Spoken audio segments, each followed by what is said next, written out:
como las regurgitaciones, vómitos o saliva, sangre incluso, lleguen a comprometer la vía aérea. Es decir, que estos líquidos ingresen hacia los pulmones. Para evitar eso, lateralizamos al paciente, por supuesto, ¿sí? Otras medidas más avanzadas tienen que ver con la aspiración, pero eso es algo que ustedes van a poder aprender más adelante aquí en la Cruz Roja.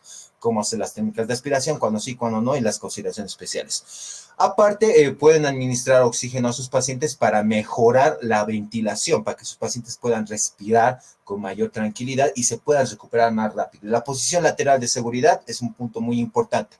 Y por sobre todo, evite la pérdida de calor. Vamos a abrigar a los pacientes. Estos pacientes pueden llegar a sufrir hipotermia, no solamente por las condiciones de la circulación comprometida, ya sea por un shock tal vez, sino también porque están sobre el suelo y el suelo es frío y el suelo frío ayuda al cuerpo a perder calor y tu paciente se perjudica más todavía.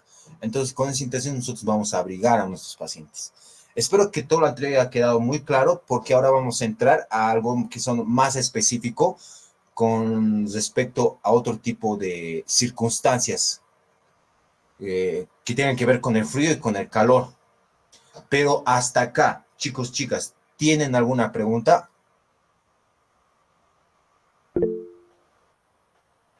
Bueno, vamos a leer a Maite, ¿puedes hablar? Hola, buenas noches. Yo tengo una pregunta. Ponte que, digamos, es algo que nos puede pasar a todos, yo creo. Por ejemplo, estás bajando de las escaleras y, no sé, de la nada te caes. Y hay gente que cuando se cae de las gradas, en las mismas gradas se queda seca.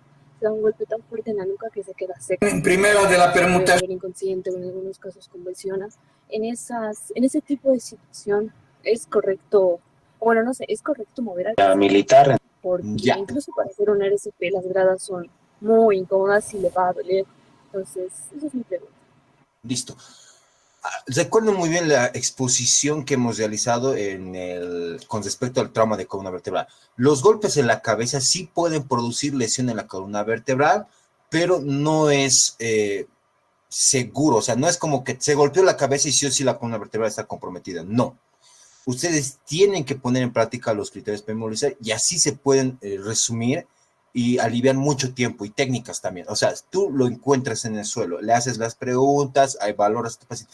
Si no tiene cuidados o no tiene un criterio de restricción, es decir, que la columna vertebral se tiene que mantener íntegra, lo puedes mover a un lugar más cómodo e iniciar todo lo que venga, o todo lo que tenga que ver con el manejo del paciente. Ahora, si tú reconoces que tu paciente sí probablemente tiene una lesión en la columna vertebral, ahí sí hay que empezar con los movimientos en bloque.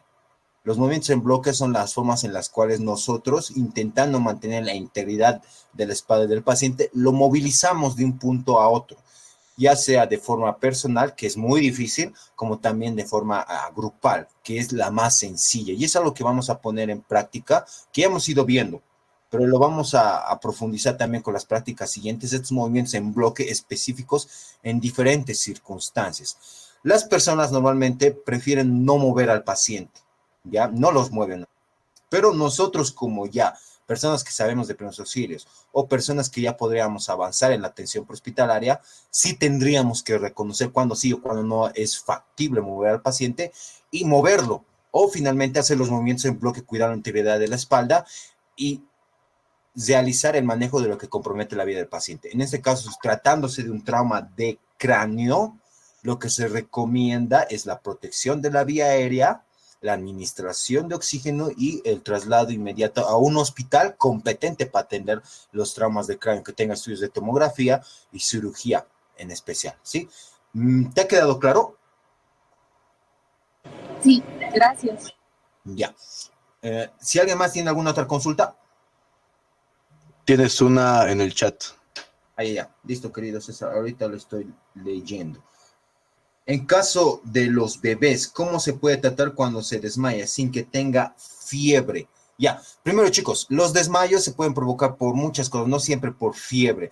Lo que decía que se puede provocar por fiebre son las convulsiones. Después de una convulsión, tu paciente puede continuar desmayado. No es como que convulsiona, tiembla, y termina la convulsión y se despierta ratito, no.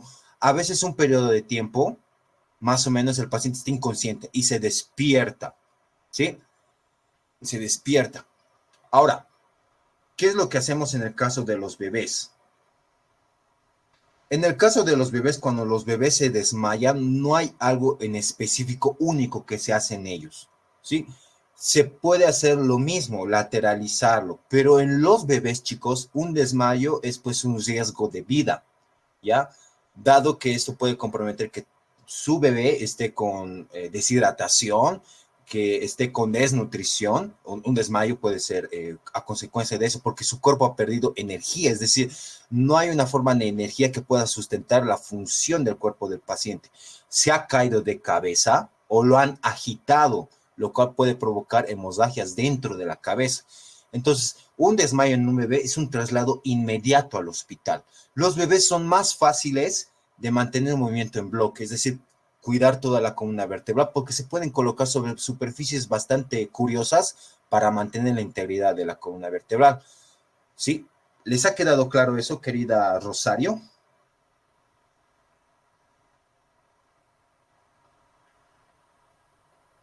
Bueno, en caso de que los bebés se puedan tratar cuando se desmayan, en caso de los bebés, ¿cómo se puede tratar cuando se desmayan? El desmayo ya es un riesgo de vida en un bebé, uno, y dos, el traslado inmediato. Muy poco probable que pueda administrar oxígeno de forma directa al paciente, al bebé, a no ser que tenga las puntas nasales, pero normalmente se hace con las máscaras. Un bebé, ese tip les doy.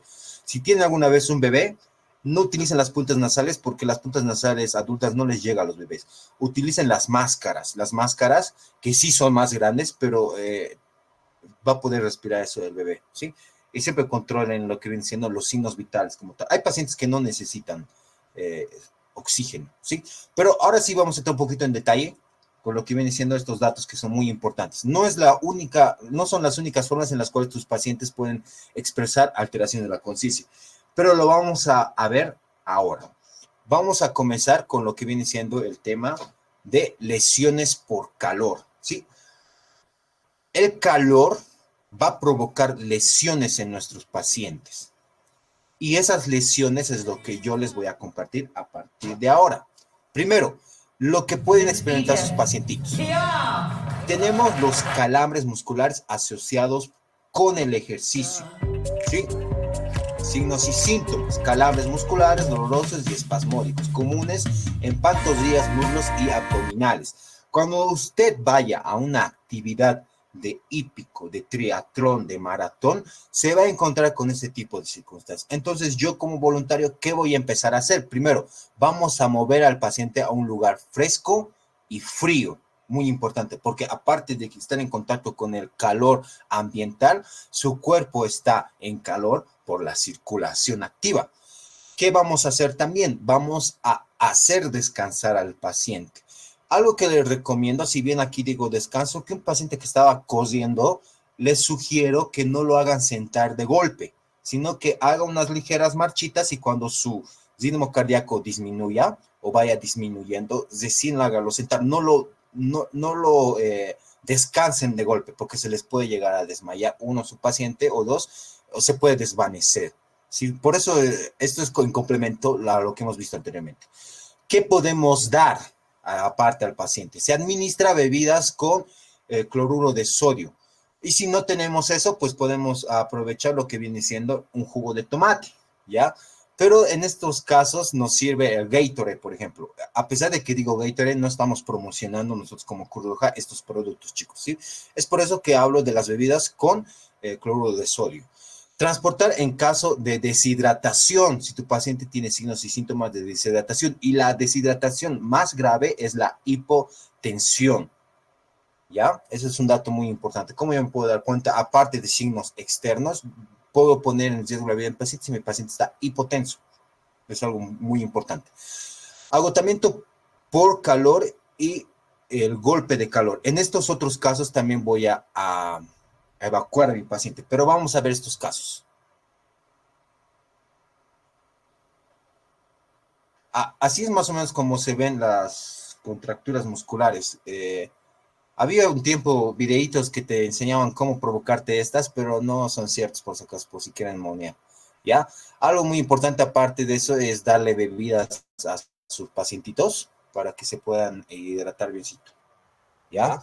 Es un punto muy importante para aliviarlos. Pero vamos a ir viendo otras cosas que son muy importantes. Deshidratación. ¿Cuáles son los signos y los síntomas? Sed, náuseas, fatiga excesiva. Luego tenemos el dolor de cabeza, presión arterial baja, como ya les anticipé. Ya hemos aprendido a tomar la presión arterial y ya sabemos cuáles son los parámetros. Capacidad mental y física reducidas. A tu paciente se le hace complicado moverse, 1, y 2. La interacción va a ser bastante compleja. O sea, tú le vas a hablar, le puedes hacer consultas, preguntas y vas a ver a tu paciente que como que tarde en procesar lo que le has dicho o te responde otras cosas. A ese tipo de circunstancias nosotros tenemos que prestarle mucha atención. ¿Qué es lo que hacemos? ¿Sí? Administramos líquidos ligeramente salados. Reposo en lugares frescos. En algunos pacientes se hace la fluidoterapia y es aquí donde vamos a entrar con los doctores. Aparte de nosotros querer administrar líquidos por vía oral administramos líquidos a través de la vena. ¿Sí? Accedemos hacia lo que viene siendo la circulación del paciente por un acceso venoso y administramos fluidos. Pero eso no es primeros auxilios y simplemente en este punto lo voy a comentar. A nivel de los primeros auxilios, lo que nosotros hacemos es administración de líquidos salados a través de vía aérea. Si tu paciente tiene la capacidad de deglutir, si no tiene la capacidad de deglutir es porque está muy inconsciente o está inconsciente, lo que ustedes tienen que hacer es el traslado inmediato a un centro médico. Y si estamos en una actividad conmigo, con doctores de la filial, como César, podemos incluso iniciar una vía periférica, es decir, entramos a la vena y administramos líquido. Pero es algo que se puede ir aprendiendo poco a poco, ustedes se vayan desenvolviendo en la institución. Ahora sí, agotamiento por calor, y aquí vamos a ir entrando con cosas que ponen mucho en riesgo la vida del paciente. Tenemos los signos y síntomas. Primero, taquicardia, es decir, su ritmo cardíaco arriba de los 100 latidos por minuto. Taquipnea, la respiración elevada, arriba de las 20-24 ventilaciones por minuto, es decir, tu paciente está respirando muy rápido. Debilidad, malestar y fatiga extrema también es algo que nos tiene que preocupar. Agotamiento por calor, chicos. Es decir, esta persona, por el calor, el esfuerzo físico que estaba realizando, pues está agotado. Pero aparte de que está agotado, no es como cuando ustedes están limpiando sus casitas o lavando su ropa en el sol. No es suficiente con eso, no es suficiente con saber que está en el sol. Esa incomodidad tiene que venir acompañada de estos signos y síntomas que les estoy indicando. Dificultad de coordinación al hablar, es decir, cuando dialogan con él, como también que el paciente intente caminar. Piel pálida, fría, húmeda y sudorosa. Estos son síntomas muy interesantes porque nos puede delatar un shock en el paciente, ¿sí? La piel pálida, fría, húmeda y sudorosa. Acá, si se dan cuenta, no solamente le estoy indicando signos y síntomas que ustedes sí o sí tengan que utilizar equipos, no. Estos signos y síntomas, chicos, dependen de su visión de ustedes, de su forma de la que ven al paciente, hablando así, directo. No sé si de pronto están acompañados con alguien ahí donde me están escuchando, pero miren a esta persona, se ve normal, ¿no ve? No sé si estará bien, para ser honesto, espero que no, pero que esté muy bien, mejor dicho. Pero esta persona que le está acompañando, así como la pueden llegar a ver, está bien, ¿no? Pero cuando nosotros nos encontramos con una persona que experimenta estos síntomas, lo que viene siendo la dificultad para hablar, falta de coordinación al marchar, que su piel está pálida, que está frío, que está húmeda, que está sudoroso, pues yo me tengo que entrar en conciencia de que puedo estar ante una amenaza, ante una circunstancia que está amenazando la vida del paciente. Otros signos y síntomas en agotamiento por calor, dolor de cabeza, mareo, tu paciente puede experimentar lo que ya hemos visto, lipotimia, náuseas y vómito. La temperatura puede estar normal o ligeramente elevada en estos casos. ¿Qué es lo que nosotros vamos a hacer? ¿Ya? Detener los esfuerzos, sacar del estrés del calor. Si es un bombero, porque algunas de ustedes van a ir a diferentes incendios donde los bomberos van a asistir al puesto de la Cruz Roja para que les puedan atender, entonces ustedes le van a evaluar, ¿no? Y si tu paciente que es bombero, que ha ido al sol y está apagando incendios, tiene estos signos y síntomas, tú le tienes que recomendar lo siguiente. Uno, detener los esfuerzos. Es decir, por favor, ya no vuelvas a subir al incendio, estás con signos y síntomas que pueden provocarte alguna afección. Puedes desmayarte, le puedes indicar, o puede comprometer tu vida también, ¿sí? La mayoría de los bomberos que mueren y demás, hay estudios que indican que es porque no han tenido un cuidado con su salud. Eso es un dato muy importante. Nuestros bomberos en la región y en otros países no tienen cuidados con su salud. Y hay estudios sobre eso, pero no es el tema, ¿ya? Colocar en posición de seguridad o sentado a su paciente. Si estaba en el suelo, lo lateralizan. Y si estaba parado, pues lo sentamos. Llevar a un lugar fresco, frío y enfriar el cuerpo de forma pasiva. Vamos a aflojar prendas también. ¿Cómo pueden enfriar el cuerpo de un paciente? Lo que les recomiendo yo de forma pasiva es mojar algunas prendas con agua que no esté fría, así como que con hielo, sino ligeramente tal vez a la temperatura del ambiente. ¿Por qué? Porque nuestro cuerpo va a perder calor más rápido. Sí, nuestro cuerpo pierde calor muy rápido cuando tiene contacto con superficies que están incluso eh, eh, que son inertes, es decir, esta superficie inerte, esta materia inerte, no tiene la capacidad de mantener calor y es por eso que nos ayuda a perder calor. ¿Sí?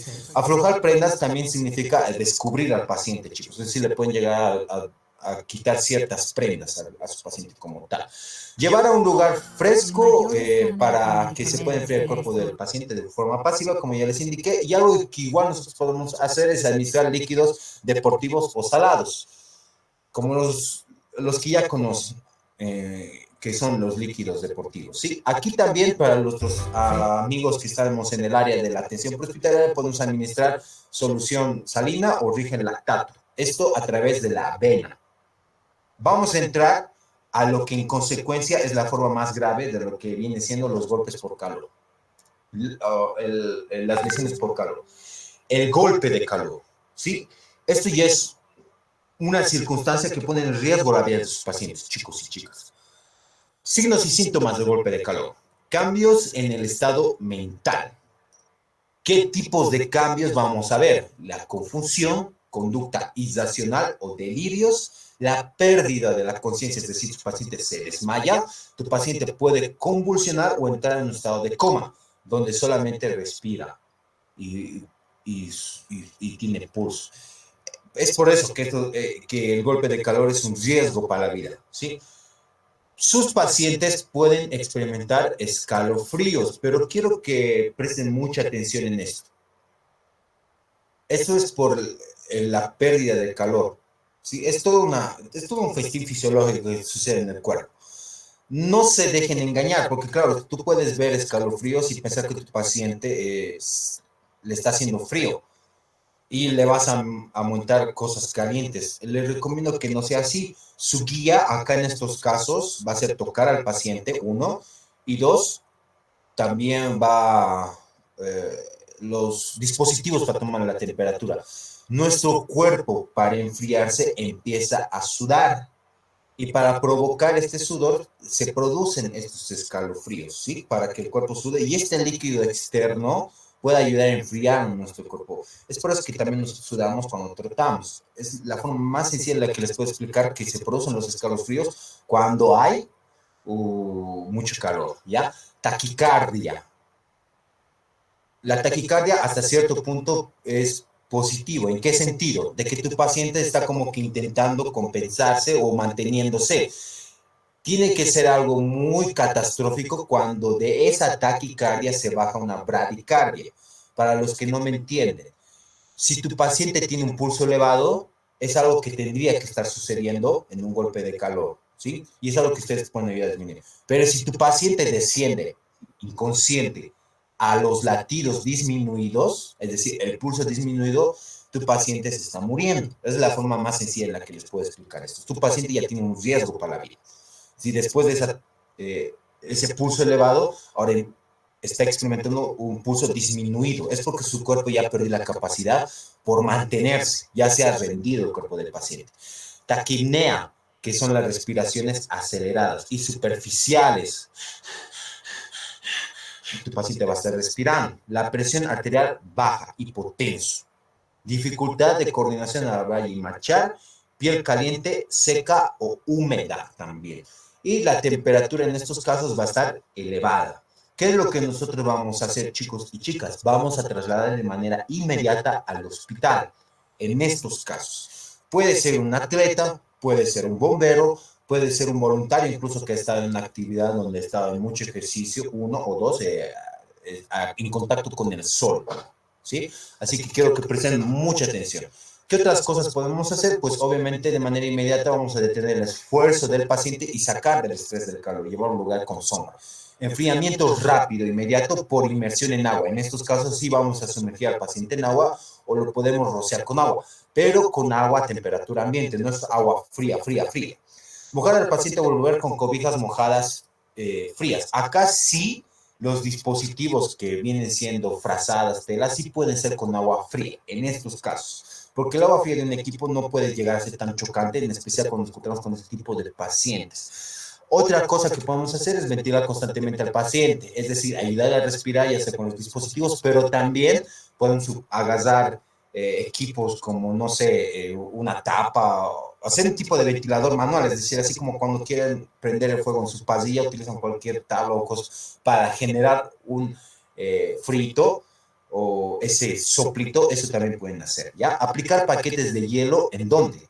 Estos paquetes de hielo se envuelven, por si acaso, sobre superficies para que no esté en contacto directo, ¿sí? ¿Dónde colocamos estos paquetes de hielo? En axilas, ingles, pecho, hasta que la temperatura disminuya, o sea, menor a los 38.9, por si acaso, una referencia.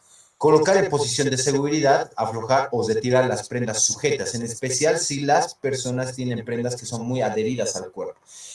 Si son deportistas, hasta cierto punto esto no es muy complicado. Los deportistas, su ropa tiene estas características de ventilación, y no es de permeabilidad, sino de que pueda su cuerpo respirar, ¿ya? Vamos a tratar como tal si existiese el shock, que es algo que nosotros ya hemos visto antes en las anteriores explicaciones de estos días.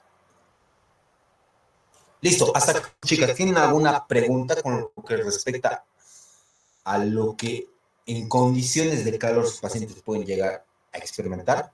Acá también entrarían las quemaduras, pero eso es algo que tiene su propio espacio y es algo que ya se ha visto. Preguntas, dudas, consultas, sugerencias, amenazas, algún chisme, chiste o receta de cocina. ¿A qué se refería con posición de seguridad? Querida Tatiana, la posición de seguridad es esta. Te voy a mostrar. Dame un momentito. Es esta la posición de seguridad, en la cual tu paciente está lateralizado.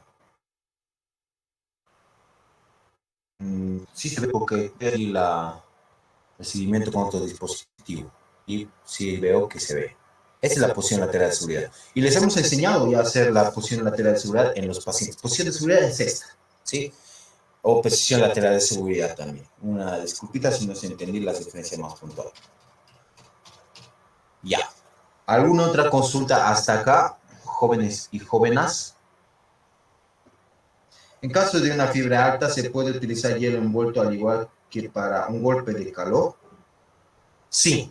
Pueden, de hecho, en la fiebre o en lo que viene siendo la temperatura elevada, que puede ser por esto, por otras circunstancias, se aplica lo que vienen siendo los perritos fríos o los medios físicos, les llaman. Los medios físicos son medios por los cuales yo puedo enfriar a mi paciente, entre los cuales está quitarle las prendas, abrir ventanas, espacio ventilado y colocar lo que viene siendo compresas frías o ropa fría en estos lugares, que son la axila, la ingle, bajo el cuello incluso.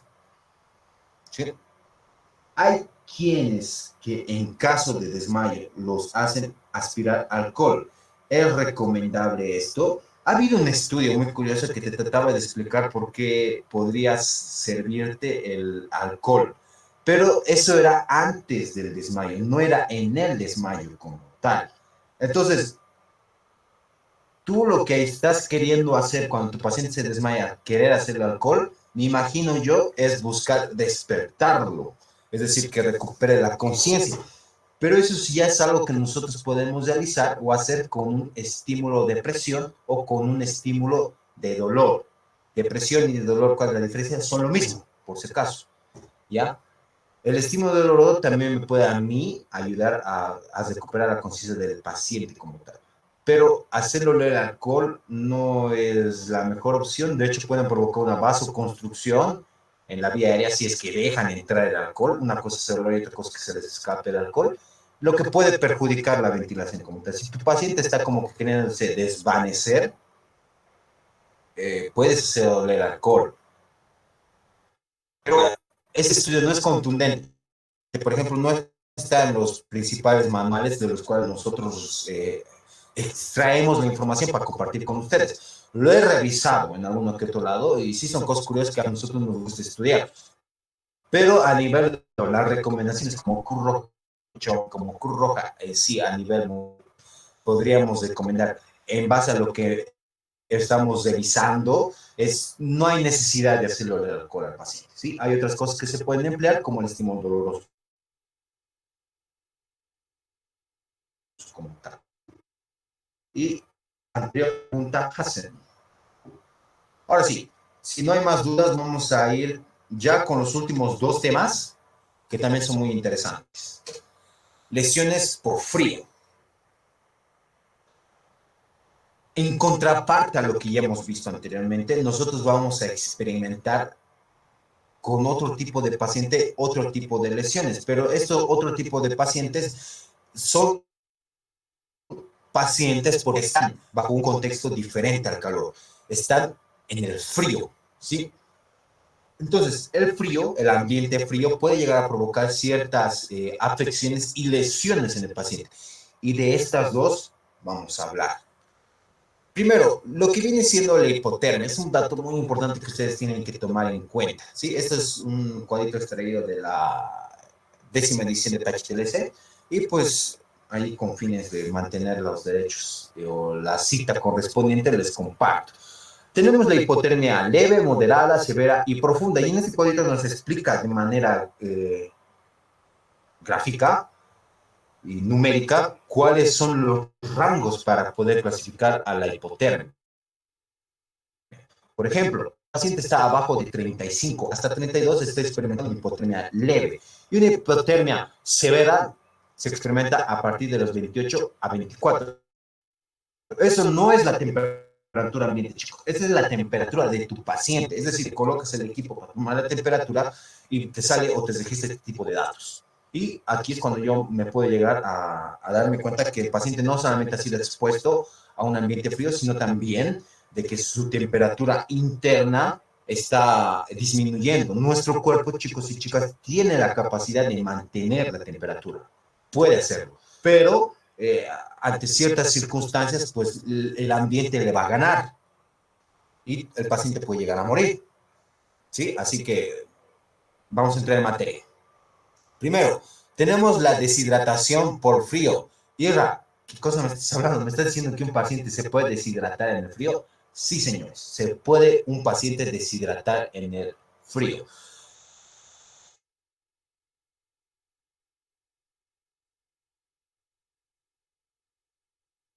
Y por la hidratación se debe a lo que es la evaporación del sudor. Cuando tú estés en un ambiente frío, también vas a empezar a sudar como tal, porque tu cuerpo está internamente incrementando el gasto cardíaco o incrementando lo que viene siendo la circulación para que entre en calor tu cuerpo. Eso es lo que hace tu cuerpo. Esto que provoca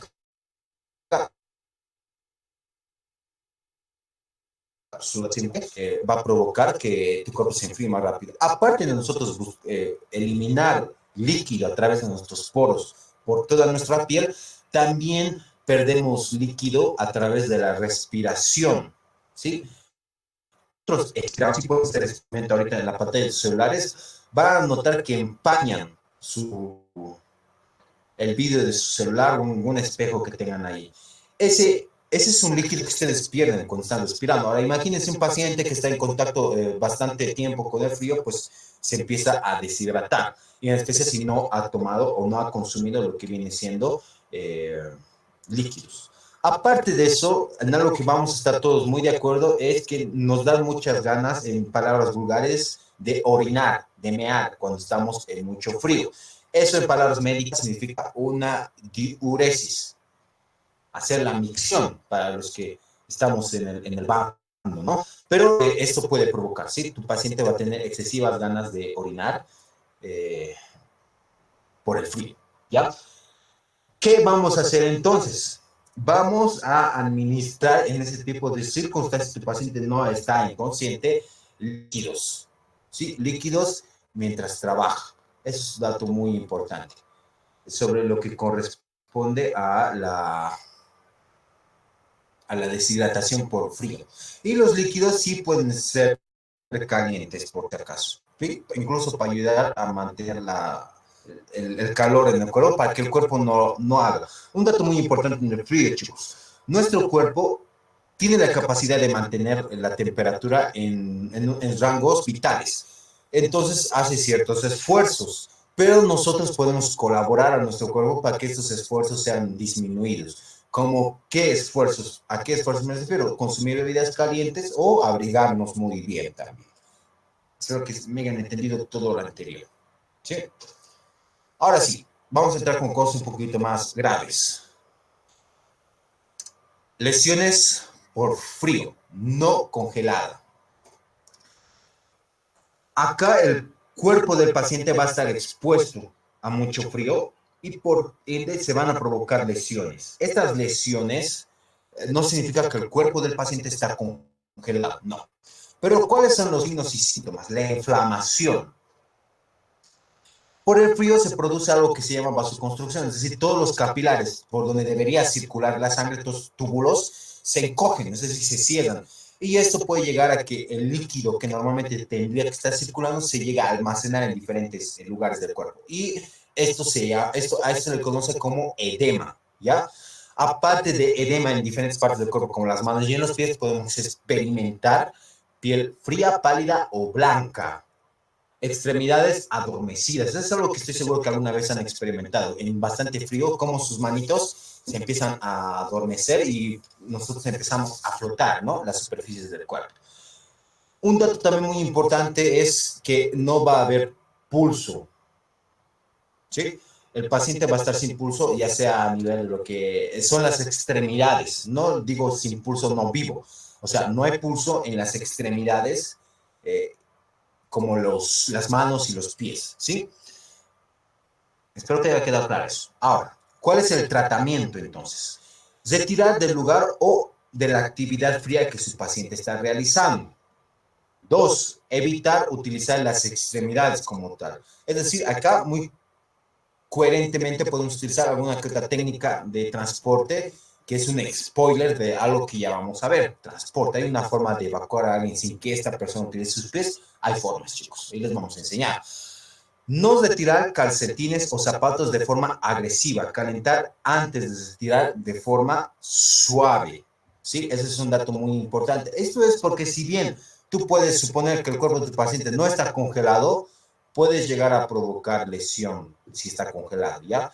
Aparte de eso, hay cierta cristalización que puede llegar a suceder en los tejidos del cuerpo del paciente. Las células, como cualquier cosa que ustedes ven que se congelan, se pueden llegar así a cristalizar, a congelar, y esto hace más fácil que se lesione, ¿no? Por toda esta circunstancia filosa de lo que es congelado. Internamente nuestros tejidos se atacan, por así decirlo, con el filo de su estructura por la congelación, ¿sí? Así que por esa razón nosotros nos retiramos calcetines, zapatos de forma agresiva.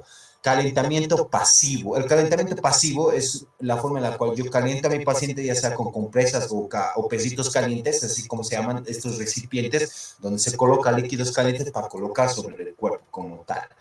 Podemos también utilizar lo que son mantas térmicas y aparte de eso hay otro tipo de mantas térmicas que son unas frazadillas que tapas al paciente y que lo calientas, ¿sí? Hay colchones calientes también. Hay una cantidad interesante de dispositivos que elevan el calor del paciente. No masajear por todo lo anterior. Debido al compromiso en el tejido que puede estar ligeramente o congelado, podemos provocar que exista una lesión más grave y que esos tejidos mueran después, ¿sí? Que no se puedan recuperar. Ahora sí, vamos a continuar y vamos a hablar de las lesiones por congelamiento. Ahora sí, estas lesiones se congelan. ¿Qué hacemos en esos casos?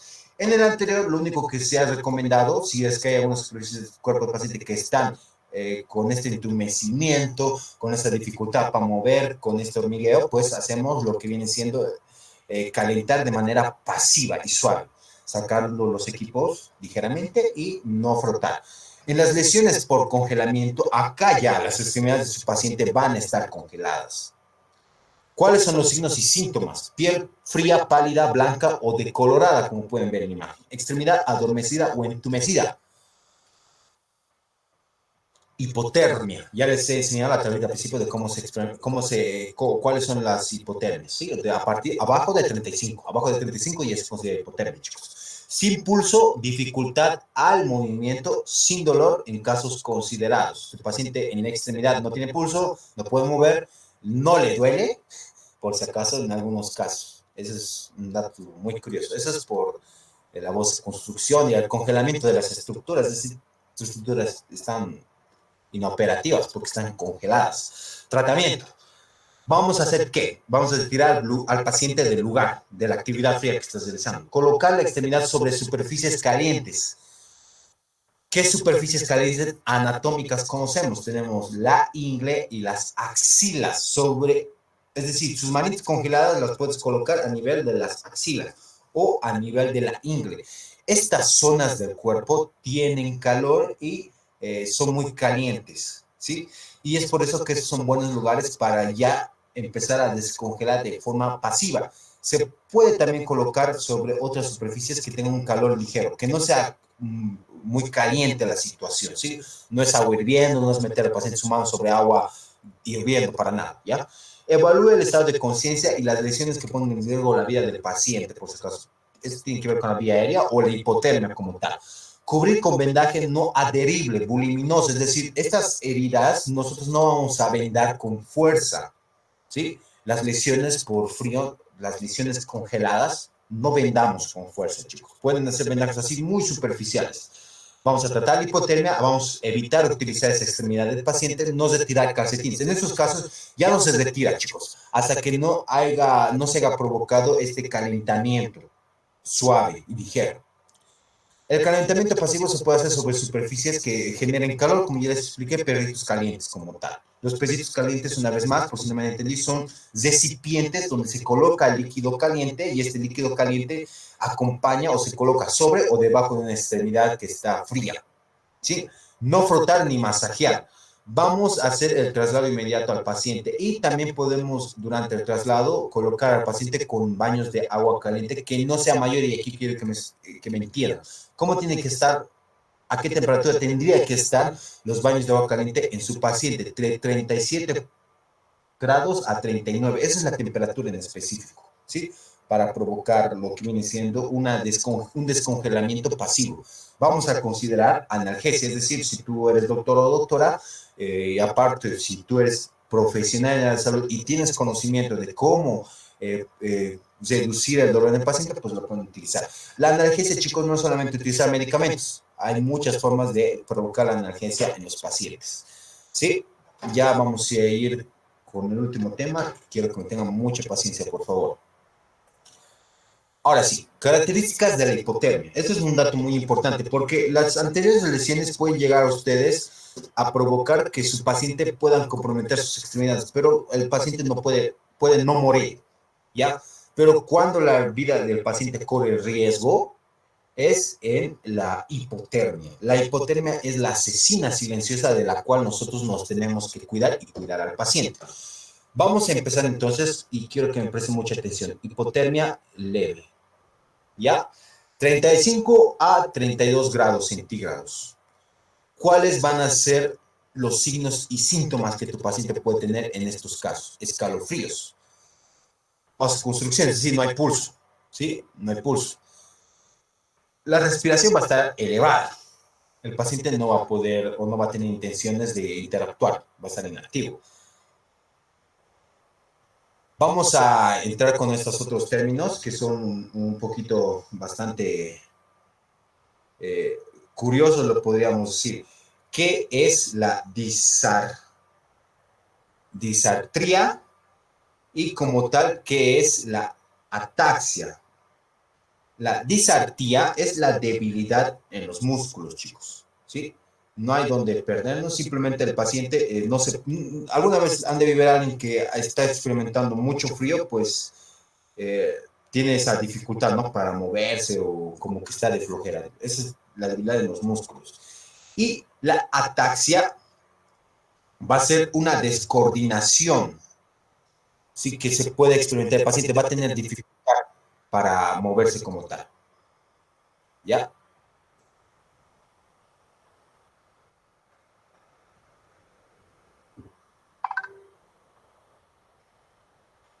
Aparte, un punto muy importante es la disartria, también tiene que ver con lo que es la dificultad para expresarse o al hablar. ¿Sí? Es un punto muy importante justamente por esta circunstancia con los músculos. Diuresis por frío. El paciente tiene muchas ganas de orinar o orina bastante. Hipotermia moderada, 32.8 a 28 grados centígrados. Acá el paciente puede llegar a experimentar lo que viene siendo escalofríos. También tenemos lo que es la tasa de la respiración, que es más lenta. Y acá quiero que me presten mucha atención. En la anterior hipotermia, la respiración estaba muy elevada y ahora nos encontramos con una respiración que es lenta. Esto es porque el cuerpo del paciente se cansa de mantenerse en calor. Es decir, tu cuerpo, cuando estás en mucho frío, empieza a incrementar lo que viene siendo la respiración y la circulación y para mantener el calor del cuerpo del paciente. Entonces, un paciente que no tiene escalofríos, que no tiene el ritmo acelerado, que ya no tiene la respiración elevada, que está frío, que pasa a un punto en el cual ya la respiración disminuye y el pulso también, eso ya es un riesgo de vida bastante considerado, chicos, ¿sí? Ahí la hipotermia ya se está llevando la vida del paciente y es porque el cuerpo del paciente se ha cansado de luchar por mantenerse. El paciente va a disminuir su capacidad para respirar, su vía aérea ya no va a tener la misma capacidad de mantenerse, si se puede obstruir por la vía, por la lengua y demás, porque el paciente puede estar inconsciente. El paciente también puede estar bastante confundido, letárgico. La letargia tiene que ver con lo que viene siendo esta... Es como un paciente que está bastante tonto, por así decirlo, y tiene esa incapacidad para comunicarse, está débil. Es como cuando nos encontramos con una persona que está muy débil, está consciente pero está débil, no te puede ni hablar porque tiene dificultad para hacerlo, porque está como cansado y agotado. Vamos a entrar un poquito a lo que ya vienen siendo las formas de hipotermia que son más graves. La hipotermia severa de 28 a 24 grados, disminución en el volumen por minuto, es decir, acá vamos a encontrarnos ya a nivel de la presión arterial con datos que son más específicos. No vamos a entrar en detalles, no es necesario que ustedes se memoricen todo esto, ¿sí? Porque son datos de pronto que para la mayoría puede ser muy familiar, pero para alguno que otro puede ser bastante complicado, ¿ya? En especial porque vamos a necesitar de ciertos equipos para poder detectar estos signos y síntomas, como las arritmias y similares, ¿ya? Pero acá va a descender ya por completo lo que viene siendo el paciente. En la hipotermia severa, el paciente va a respirar aún más lento y su ritmo cardíaco también va a disminuir aún más, ¿ya? Por último, la hipotermia profunda. Acá podemos experimentar la muerte aparente. Y eso es un dato muy interesante que les incentivo a que puedan curiosear después de la clase. Un paciente frío no se puede declarar muerto hasta que no lo coloquen o hasta que no lo calienten, ¿sí? Un paciente que está en hipotermia, si no lo han calentado, no lo pueden declarar por muerto. Es una frase muy curiosa. ¿Por qué? A medida que desciende la temperatura ambiente, nuestras células, internamente hablando, disminuyen la necesidad de oxígeno. Esta disminución de la necesidad de oxígeno mantiene los tejidos del cuerpo para que no mueran como tal. Y esto pueda provocar que tu paciente que está, entre comillas, congelado, no es congelado, que esté en un grado de hipotermia bastante disminuido, pueda revertir esa muerte aparente o ese paro cardíaco y puede incluso después de una cantidad de horas muy curiosas volver a la vida. Y hay datos que hablan de esto, de personas que después de haber estado en hipotermia profundas recuperan la vida después de estar declarados por muerto por parada cardíaca arriba de las 2 horas, una hora incluso. ¿Sí? Así que es un dato muy curioso que ustedes podrían investigar. No vamos a entrar en detalles con eso, pero lo que nosotros hacemos en todo caso cuando nuestro paciente que está frío, en una hipotermia profunda, no lo declararíamos muerto hasta que no lo calentemos. ¿Cómo calentar? Lo que hemos dicho anteriormente. Ahora, ¿qué otras formas de calentar hay al paciente? Y con esto vamos a despedir esta última diapositiva. ¿Qué hacemos? Vamos a hacer un tratamiento en el cual nosotros vamos hacer que el paciente ya no pierda más calor, lo vamos a envolver ¿en qué? En las mantas térmicas. Un dato muy importante que también he investigado que nos sirve mucho son las bolsas de basura grandes, no bolsas con basura, digo, bolsas de basuras negras que son muy gigantes. En estas bolsas puede llegar a caber las personas. No sé si alguna vez han visto a los indigentes en la calle, siempre tienen bolsas en sus espaldas o llevan bolsitas. No sé si ellos tendrán conocimiento científico de que las bolsas también son una forma en la cual nosotros podemos no perder calor. Y eso nos sirve también para mantener el calor en nuestro paciente. Si es que alguna vez no tiene una manta térmica, pero sí tiene una bolsa negra grande en la cual puede entrar el cuerpo del paciente, se puede utilizar. En estos casos, en algunas circunstancias, incluso utilizan las bolsas de cadáveres, es decir, estas bolsas donde se meten los cuerpos humanos fallecidos para que no tengan contacto con lo externo. Un dato muy importante en estas circunstancias, chicos, es que obviamente esa bolsa de cadáver tendría que no haber sido usada, ¿no? Porque el paciente que está dentro, que lo vamos a meter, es consciente. Pero lo que nosotros utilizamos en la Cruz Roja son las mantas térmicas y es algo que está disponible en los botiquines. Llevar a lugares cálidos, en ausencia de signos vitales, vamos a iniciar con la reanimación cardiopulmonar, vamos a retirar las prendas mojadas si es que tu paciente ha sido sumergido en agua muy fría, vamos a darle bebidas calientes si tu paciente está despierto y tiene la capacidad de deglutir. Vamos a despedirnos con las últimas dos alternativas que en otras partes del mundo se utilizan mucho y que debería empezar a normalizarse, en especial acá en La Paz. Oxígeno humidificado caliente por mascarilla. ¿Hay oxígeno humidificado caliente? Sí, hay ciertos equipos que llegan a calentar el oxígeno. Y eso nos ayuda para mejorar el calor corporal interno del paciente, ¿ya? Son equipos muy curiosos que son chiquititos, que venden en otras partes del mundo. A mí alguna vez me ha dado curiosidad por traerlos, pero están muy caros por toda la circunstancia organizacional de traer cosas del exterior. Aparte de dispositivos que calientan el oxígeno, hay dispositivos que calientan los líquidos, es decir, los sueros se pueden calentar también por diferentes dispositivos. Otra forma en la cual ustedes pueden calentar estos, hay equipos de microondas, pero son especializados, no necesitan que ustedes metan al microondas una solución fisiológica, no. Tal vez colocar en lugares o ligeramente sobre superficies que estén calientitas antes de iniciar la vía periférica. ¿Sí? Esas son cosas que les podría recomendar de manera muy especial. Esta administración de líquido caliente a través de lo que viene siendo la vía periférica es bueno para recuperar el calor corporal del paciente como tal. Ahora sí. Espero que me hayan entendido todo lo anterior y hasta acá tienen alguna consulta.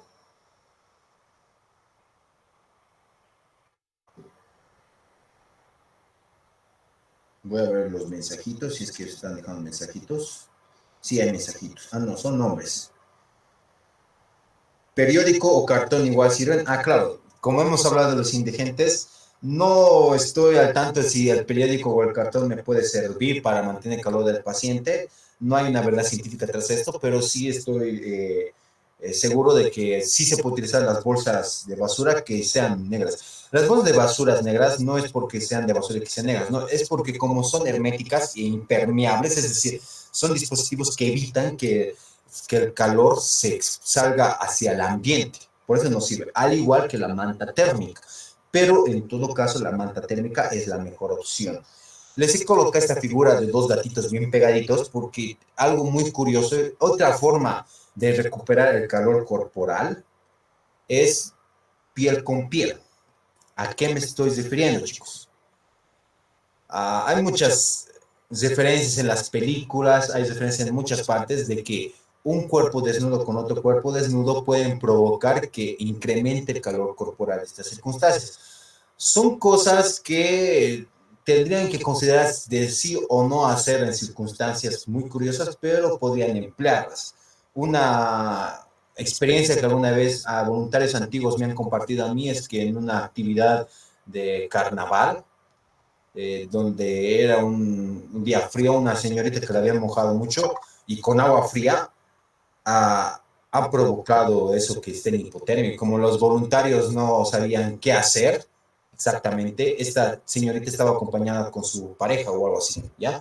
Le han recomendado al chico que se desprenda por lo menos de lo que viene siendo su polera y como eran pareja, le ha pedido que la abrace. Sí, no, aquí no hay morbo, chicos, sí, simplemente es intentar hacer como que un apego piel con piel para poder ayudar a la recuperación del paciente. Esto sí es muy importante en bebés, chicos. Esto sí me va a servir mucho en bebés. Dado que los bebés son muy pequeñitos y sus madres están con él, puedo yo recuperar rápido la temperatura de un bebé a través de este contacto físico, ¿sí? Y va a ser algo muy importante. Este es un dato muy interesante porque a veces ustedes al lugar donde van no van a tener forma alguna de calentar algo o de colocar algún equipo o un dispositivo que genere calor, ¿ya? A nivel de los primeros auxilios es una alternativa que les podría llegar a funcionar en alguno que otro caso, ¿sí? Pero de todas formas me voy a ir de forma contundente con las recomendaciones puntuales, utilizar medios físicos que nos ayuden a recuperar el calor y en todo caso, si es que alguna vez tenemos la tecnología, pues oxígeno caliente y líquidos calientes. Si no estoy mal, hasta acá estamos con hipotermia y paso al siguiente tema, el último de la noche, si tienen alguna pregunta.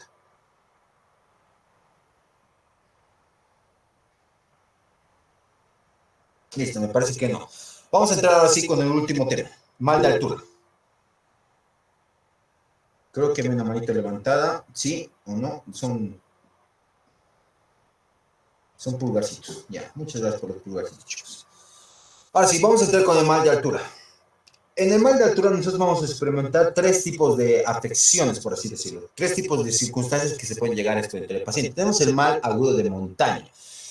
Es una forma leve del mal de altura. Es decir, cuando tú estás en la altura, vas a experimentar cierto malestar o vas a experimentar ciertas afecciones médicas. Y en estas circunstancias yo tengo que saber reconocer como voluntario cuáles son las que van a poner en riesgo la vida de mi paciente. Tal vez muy poco probable nosotros vayamos a tener ese tipo de pacientes, dada nuestro clima en Cochabamba, pero muy seguramente podemos tener una que otra experiencia cuando vayamos a viajar a La Paz o estemos en sus lugares más altos en especial. Como ya les indiqué, tenemos el primero que es el mal de altura de montaña, que se experimenta rara vez, ¿sí? Pero se experimenta rara vez en lo que vienen siendo altitudes inferiores a los 2.000 metros sobre el nivel del mar. El nivel del mar hacia arriba y a su metro, 2 metros, 3 metros. Entonces, las diferentes ciudades de Bolivia tienen diferentes alturas. Y la ciudad de La Paz, Potosí, Oruro, si no estoy mal, está entre los más altitos, ¿ya? Pero la persona o los pacientes que vayan a tener circunstancias pueden llegar a experimentar esto. Uno, que es el mal de montaña. ¿Qué es y cómo se experimenta, cómo se manifiesta? Lo vamos a ver en un momentito más. Sí, espero que me presten mucha atención. Ahora, el edema cerebral en altura es una forma neurológica grave de enfermedad de las alturas. Es decir, hay una acumulación de líquido en el cerebro. Esto por la altura.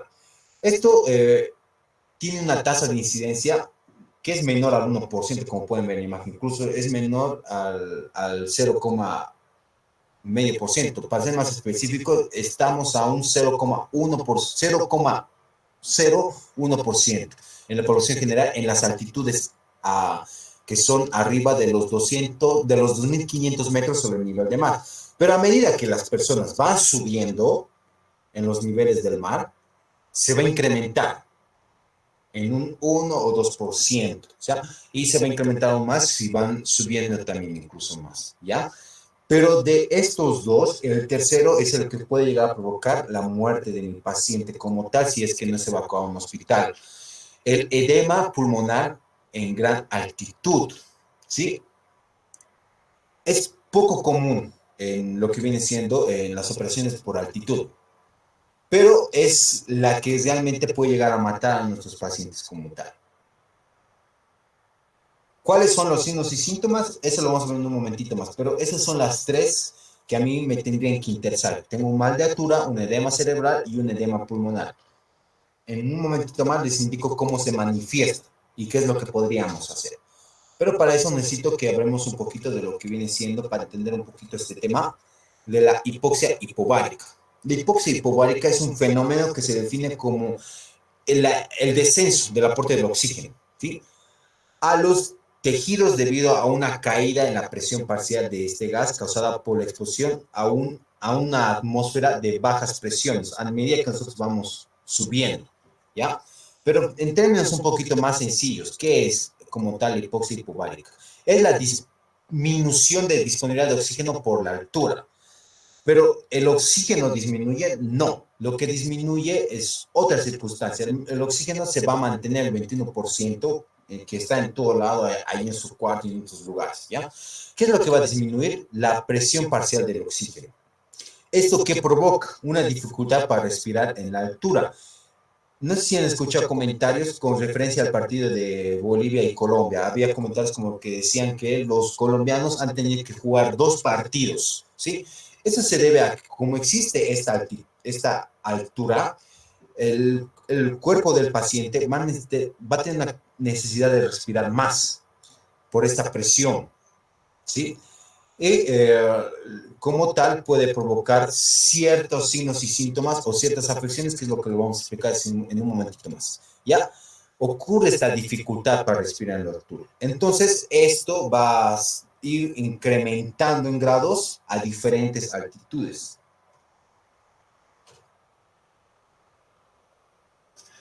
Ahora sí vamos a entrar un poquito con lo que viene siendo cómo se manifiesta. Primero vamos a hablar de lo que viene siendo la enfermedad aguda de montaña.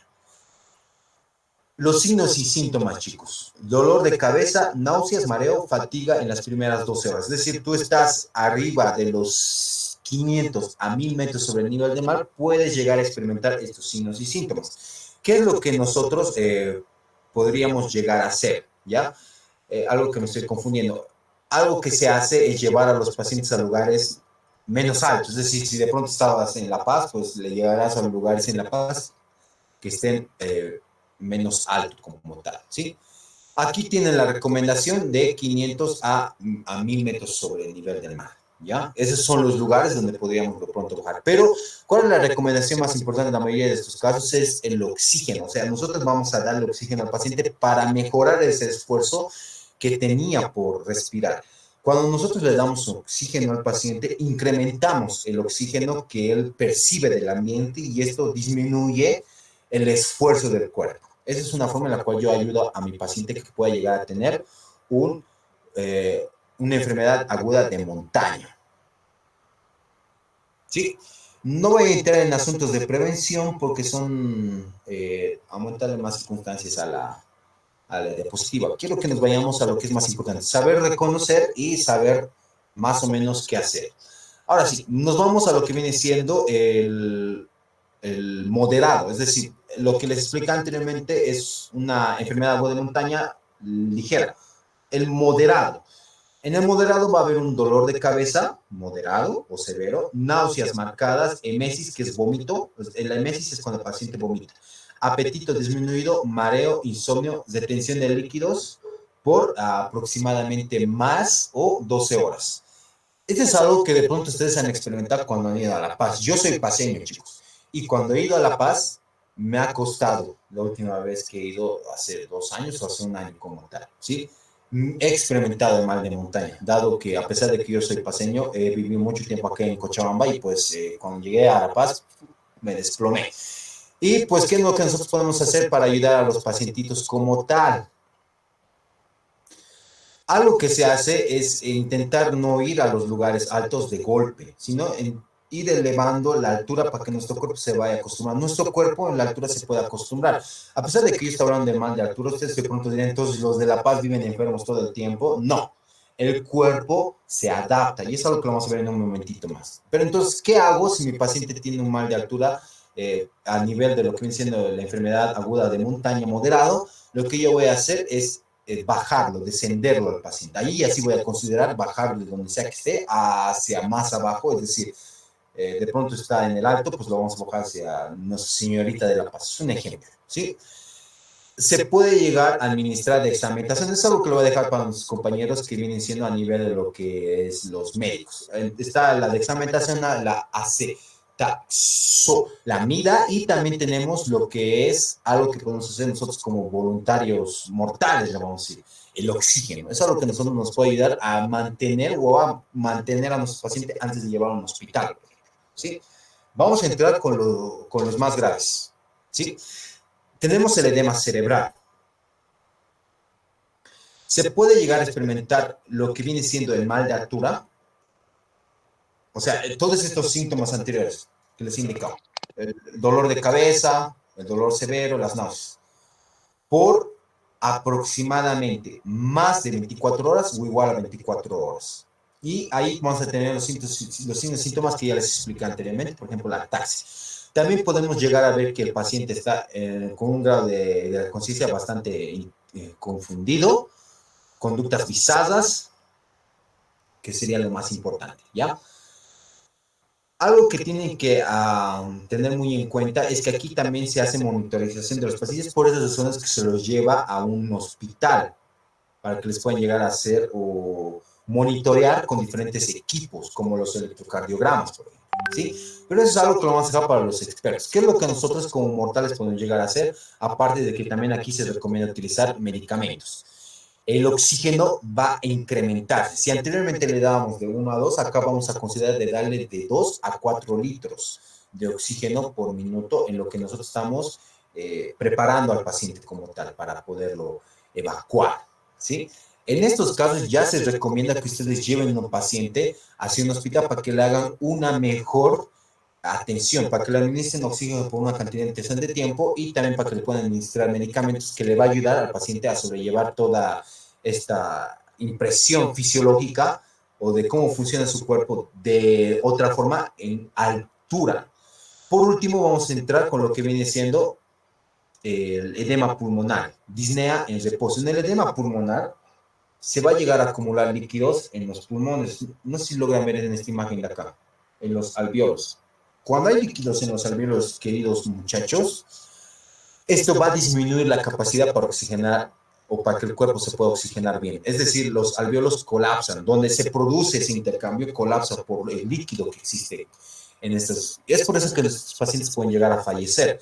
Y es preciso que nosotros sepamos entender los síntomas. ¿Cuáles son los síntomas? Tu paciente va a tener dificultad para respirar cuando está durmiendo, va a experimentar la tos, las crepitaciones. Las crepitaciones son sonidos que nosotros escuchamos cuando auscultamos, ¿sí? Lo vamos a ir viendo más adelante, pero suena más o menos así cuando el paciente está, cuando tú lo estás auscultando al paciente. Limitación severa al ejercicio, el paciente no va a poder hacer como tal movimientos y ese tipo de circunstancias. Tenemos la cianosis, ¿sí? La cianosis es un signo y síntoma de shock, por si acaso, queridos muchachos. ¿Y por qué se está experimentando en shock? Es porque el cuerpo del paciente no está pudiendo oxigenarse bien porque los alvéolos están colapsados. El paciente va a tener taquicardia, taquipnea y desaturación. Acá nosotros incrementamos los esfuerzos para darle mayor cantidad de oxígeno al paciente y poder mantener una saturación igual o mayor a los 90, al 90%. Su saturómetro tiene que llegar a ser igual o mayor a los 90 en porcentaje, a los 90, ¿sí? Hay otros medicamentos que, como ya les he explicado, no es algo que ahorita vamos a entrar en detalle porque eso ya es más de atención hospitalaria. Solo comparto el cuadrito para que podamos tener referencias directas de cuáles son las recomendaciones puntuales en estos casos, que son recomendaciones de PHTLS de CIAB edición, ¿sí? Para resumir, en el mal de altura, ¿qué es lo que yo tengo que hacer como voluntario, tal vez en primeros auxilios? Administrar oxígeno y evacuar a ese paciente, ¿sí? Aparte de eso, puedo llegar a tener que tratar otras lesiones. En la altura también se puede llegar a experimentar mucho frío y este frío puede llegar a provocar lesiones como el congelamiento, como lesiones no congeladas o la hipotermia, y es algo que también tengo que tratar, que ya les he explicado, ¿sí? Hasta acá, chicos, ¿tienen alguna consulta con lo que viene siendo estos puntitos que les acabo de compartir? Me acuerdo que tenía un cuadrito que no lo encuentro. que lo voy a buscar en un momentito más. Pero bueno, para ir concluyendo esta partecita, he tomado en cuenta lo que viene siendo la presentación de curso de primeros auxilios para instructores, de la Cruz Roja Boliviana Filial Cochabamba, y también de PHPLS de la tercera versión. Es de donde he extraído estas cosas. Si ustedes tienen el librito en PDF de PHTLS de tercera versión, o como tal tienen el libro físico, si es que han pasado el curso, pues van a encontrar esto mismo que les he compartido ahorita. Voy a buscar el cuadrito, pero hasta acá, si tienen alguna pregunta, duda, sugerencia, chiste, chisme.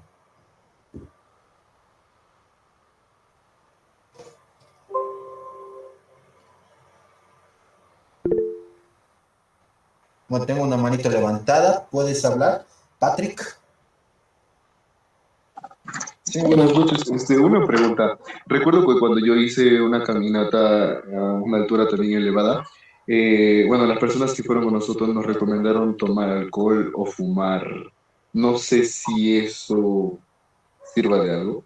Ya, el alcohol o el fumar es más con lo que viene siendo incrementar lo que viene siendo el gasto cardíaco, es decir, te va a ayudar a mejorar lo que viene siendo tu corazón, va a latir más rápido, va a estar más acelerado y eso nos ayuda para mantener el calor como tal. Aparte de que se incrementa este esfuerzo en el tema del corazón, nos va a ayudar a adaptarnos también a lo que viene siendo esta forma de oxigenarnos, que normalmente es un poquito más acelerada. O a nuestro cuerpo se va a ir acostumbrando también poco a poco a esto. Pero ¿qué es lo que se tiene que hacer en todo caso o cuáles son las prevenciones en el mal de altura? Es ir ascendiendo poco a poco, no irse de golpe a estos lugares muy altos.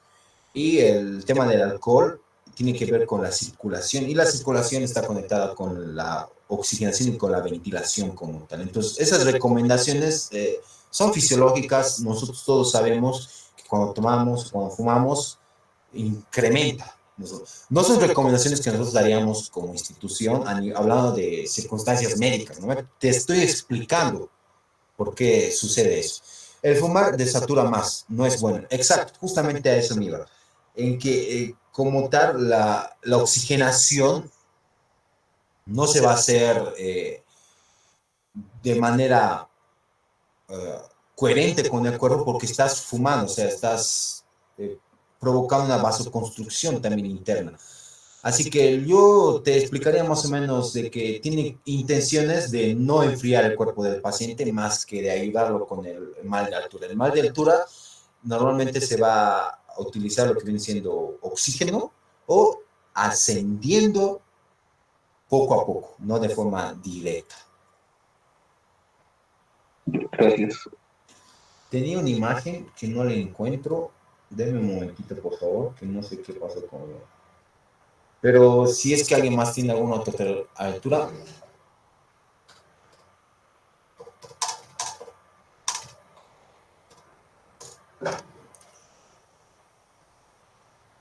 Bueno, con todas las recomendaciones, que son las más importantes, les voy a mostrar esta última imagen. Lo voy a pasar directamente desde mi compu porque no me va a dar tiempo para poderlo colocar en la presentación. Y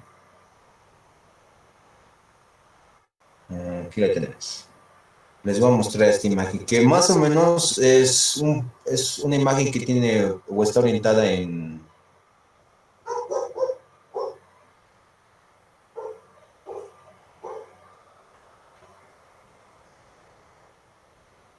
Listo, por ejemplo, lo que tenemos aquí en la imagen es cómo se experimenta la saturación en diferentes alturas en las regiones, es decir, en nuestro país. Por ejemplo, lo que viene siendo una saturación normal, o sea, cómo normalmente podrían llegar a saturar sus pacientes en las alturas de Bolivia. Si se dan cuenta, en las bibliografías nos van a recomendar cosas muy curiosas, como que la saturación tiene que estar arriba del 94%. Pero a nivel de Bolivia vamos a experimentar desaturaciones. Hipóxicos felices también los conocen en algunas circunstancias. Es decir, nosotros podemos estar con niveles disminuidos de oxígeno o de la presión del oxígeno. El oxígeno sigue siendo el mismo en el ambiente, pero dada la presión por la altura, se nos hace complicado mantener la misma oxigenación o misma saturación que en otras regiones, ¿sí? Y esto no es porque nosotros seamos más diferentes, lo que normalmente, o que estemos enfermos, no. Normalmente sube la hemoglobina y la hemoglobina pues es la que nos va a ayudar a mantener la oxigenación en todos los cuerpos. Eso no es algo en lo cual quise entrar en detalle porque es primeros auxilios, pero aquí les muestro el cuadrito para que puedan ver cómo en Bolivia se experimenta la saturación normal y cómo va a ir descendiendo a una, o cuáles serían las diferencias de hipoxia, ya sea leve, moderada o severa. Vamos a entrar en sincronía con lo que viene siendo la paz, que viene a estar por alturas mayores o iguales a los 3.600 metros sobre el nivel del mar.